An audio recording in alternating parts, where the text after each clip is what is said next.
अस्सलाम वालेकुम दोस्तों। प्यारे दोस्तों, आज की इस वीडियो के अंदर हम आपको बताने वाले हैं कि ऊँट किस किस्म का जानवर होता है और अल्लाह तबारक व तआला ने इसको शयातीन से क्यों तख्लीक फरमाया और इसी क्या वजह है कि हुजूर अकरम सल्लल्लाहु तआला अलैहि वसल्लम ने इसका गोश्त खाने के बाद वज़ू का हुक्म इरशाद फरमाया है। और जब आप सल्लल्लाहु तआला अलैहि वसल्लम से ऊँटों के बारे में नमाज पढ़ने के लिए पूछा गया तो आप सल्लल्लाहु तआला अलैहि वसल्लम ने इससे मना क्यों फरमाया। और जब आप सल्लल्लाहु तआला अलैहि वसल्लम से बकरियों के बारे में नमाज पढ़ने के लिए इजाज़त मांगी गई तो आप सल्लल्लाहु तआला अलैहि वसल्लम ने इजाज़त क्यों अता फरमाई। और अल्लाह तबारक व तआला ने ऊँट के अंदर कौन कौन सी खुसूसियात रखी है और माहिरीन हवानात ने इसके कौन कौन से तिब्बती ख्वाहिश बयान की है और ऊँट का शरई हुक्म क्या है और अल्लाह तबारक व तआला ने ऊँट का जिक्र कुरान में क्यों किया। और अगर कोई शख्स ऊँट को अपने ख्वाब में देखे तो उसकी क्या ताबीर होगी। प्यारे दोस्तों, इन तमाम तर सवालों के जवाब हम आपको कुरान और हदीस की रोशनी में बताएंगे। लिहाजा हमारी आपसे गुजारिश है कि हमारे आज की इस वीडियो को आखिर तक जरूर देखिएगा। मेरे दोस्तों, कुरान पाक में ऊँट के मुतालिक अल्लाह तबारक व तआला सूरह गाशिया की आयत नंबर 17 में इरशाद फरमाता है, जिसका तर्जमा है कि क्या वो ऊँटों को नहीं देखते कि इन्हें किस तरह पैदा किया गया। मेरे दोस्तों, इब्ने माजा में है कि नबी अकरम सल्लल्लाहु तआला अलैहि वसल्लम ने इरशाद फरमाया कि ऊँट घर वालों के लिए बायसे इज्जत और बकरियां बायसे बरकत होती है और घोड़ों की पेशानी में यानी कि घोड़ों में खैर बरकत कयामत तक के लिए बांध दी गई है। मेरे दोस्तों, ऊँट बड़े जिस्म वाला जानवर होता है और ऊँट इस कदर ताकतवर होता है कि वो भारी से भारी बोझ उठाकर बिना किसी तकलीफ के पांव पर खड़ा भी हो सकता है और बैठ भी सकता है। और अगर कोई चूहिया ऊँट की नकेल दबाकर जहां ले जाना चाहे आसानी के साथ इसे ले जा सकती है। ऊँट फर्माबरदारी से मुंह नहीं मोड़ता।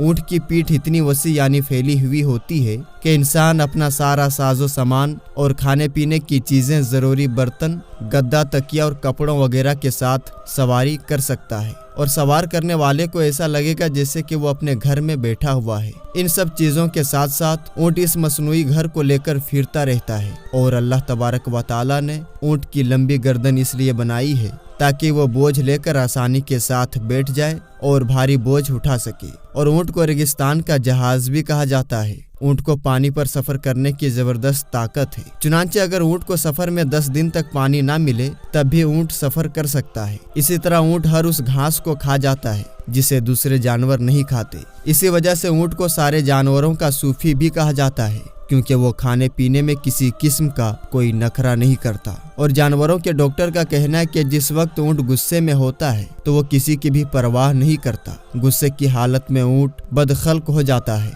और इसके मुंह से झाग निकलने लगती है और वो बिलबिलाने लगता है। और जानकारों का यह भी कहना है कि ऊँट बुग़्ज़ और कीना रखने वाला जानवर है, लेकिन इसके साथ साथ ऊँट में सब्र और तहम्मुल और दूसरों पर हमला करने की सलाहियत भी पाई जाती है। और सबसे हैरान करने वाली बात यह है कि ऊँट ऐसा जानवर है जिसके पित्ता नहीं होता। शायद इसी वजह से ऊँट के अंदर सब्र और तहम्मुल की बेपनाह ताकत पाई जाती है और इताअत व फरमाबरदारी का जज्बा भी पाया जाता है। और ऊँट की खासियत यह भी है कि वो कांटेदार झाड़ियों को मजे लेकर खाता है। ऊँट को इन कांटेदार झाड़ियों को हजम करने में किसी किस्म की कोई मुश्किल पेश नहीं आती। इसकी वजह यह है कि ऊँट की अतड़ियाँ इतनी मजबूत होती है कि इसे खारदार चीज को हजम करने में परेशानी नहीं होती। लेकिन ऊँट जौ को बड़ी मुश्किल से हजम कर पाता है। और ऊँट के बारे में शरीयत का ये हुक्म है कि ऊँट का गोश्त हलाल है। अल्लाह तबारक व तआला सूरह माइदा की आयत नंबर 1 में इरशाद फरमाता है, तर्जुमा, तुम्हारे लिए मवेशी की किस्म के सब जानवर हलाल किए गए हैं। और ऊँट का शुमार भी चूंकि मवेशियों में आता है, इसी वजह से इस्लाम में ऊँट का गोश्त हलाल है और ऊँट के बाड़े में नमाज पढ़ना मकरूह है।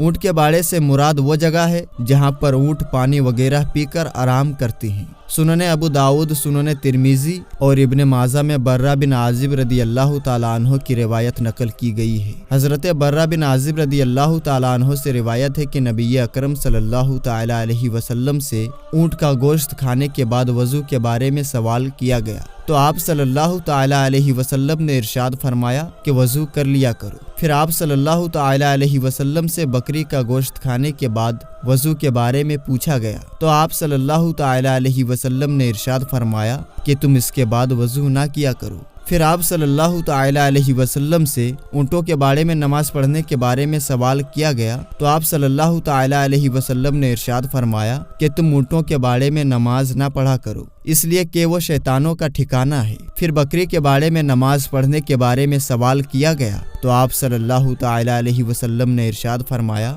کہ اس میں نماز ادا کیا کرو، اس لیے کہ بکریاں مبارک ہوتی ہے۔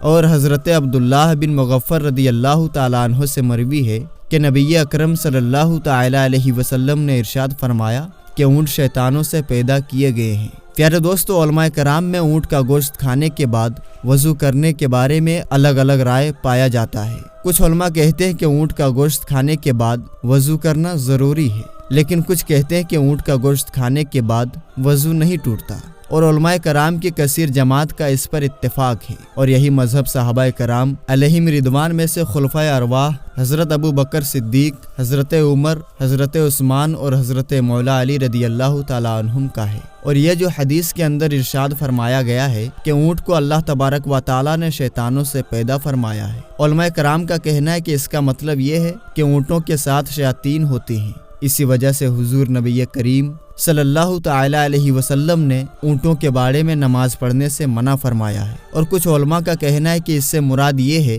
کہ اونٹوں کے اندر شیاطین کے اخلاق و عادات پائی جاتی ہے، اسی وجہ سے نبی کریم صلی اللہ تعالی علیہ وسلم نے ارشاد فرمایا کہ اونٹوں کو شیاطین سے تخلیق کیا گیا ہے۔ بہرحال پیارے دوستو، اس کا مطلب یہ ہرگز نہیں کہ ہم اونٹوں پر ظلم و ستم کریں، ان کو مارے پیٹیں اور ان کی طاقت سے زیادہ ان پر بوجھ لا دیں، کیونکہ یہ بھی اللہ تبارک و تعالیٰ کی ایک مخلوق ہے، اور جو اللہ تبارک و تعالیٰ کی مخلوق پر رحم کرتا ہے تو اللہ تبارک و تعالیٰ بھی اس پر رحم کرتا ہے۔ اور میرے دوستو، جانوروں کے ڈاکٹر کا اونٹ کے بارے میں کہنا ہے کہ اگر اونٹ کے بالوں کو جلا کر بہتے ہوئے خون پر چھڑک دیا جائے تو خون بہنا فوراً بند ہو جاتا ہے، اور اگر اونٹ کی چھچڑی کسی عاشق کی آستین میں باندھ دی جائے تو اس کا عشق ختم ہو جاتا ہے۔ اونٹ کے پیشاب کو نشہ میں مبتلا آدمی کو پلا دیا جائے تو اس کا نشہ اسی وقت اتر جاتا ہے، اور اونٹ کا گوشت انسانی جسم کو طاقت پہنچاتا ہے اور جگر کے ورم میں مبتلا شخص کے لیے فائدہ مند ہے، یعنی جس کے جگر پر سوزش آ گئی ہو، اگر وہ شخص اونٹ کا گوشت کھائے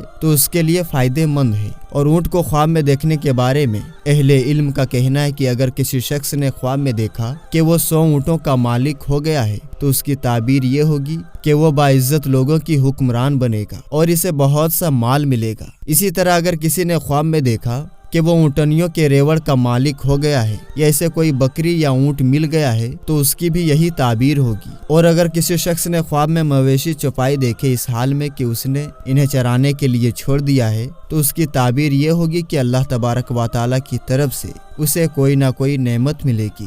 اور اگر کسی شخص نے خواب میں دیکھا کہ وہ عربی اونٹوں کو چرا رہا ہے تو اس کی تعبیر یہ ہوگی کہ وہ عرب قوم کا سردار بنے گا۔ اور اگر کسی شخص نے خواب میں دیکھا کہ کسی شہر میں اونٹ ہی اونٹ ہیں تو اس کی تعبیر یہ ہوگی کہ اس شہر میں وبا اور جنگ وغیرہ کا اندیشہ ہے۔ اور اگر کسی شخص نے خواب میں دیکھا کہ وہ اونٹ کا مالک ہو گیا ہے تو اس کی تعبیر یہ ہوگی کہ اس شخص کو عزت و عظمت کی دولت نصیب ہوگی۔ اللہ تبارک و تعالی اور اس کے محبوب صلی اللہ تعالی علیہ وسلم زیادہ جانتے ہیں۔ اللہ تبارک و تعالی سے دعا ہے کہ اللہ تبارک و تعالی ہمیں تمام مخلوقات پر رحم کرنے کی توفیق عطا فرمائے اور ہمیں اپنی زندگی حضور نبی کریم صلی اللہ تعالی علیہ وسلم کے بتائے ہوئے طریقوں کے مطابق گزارنے کی توفیق عطا فرمائے۔ آمین یا رب العالمین۔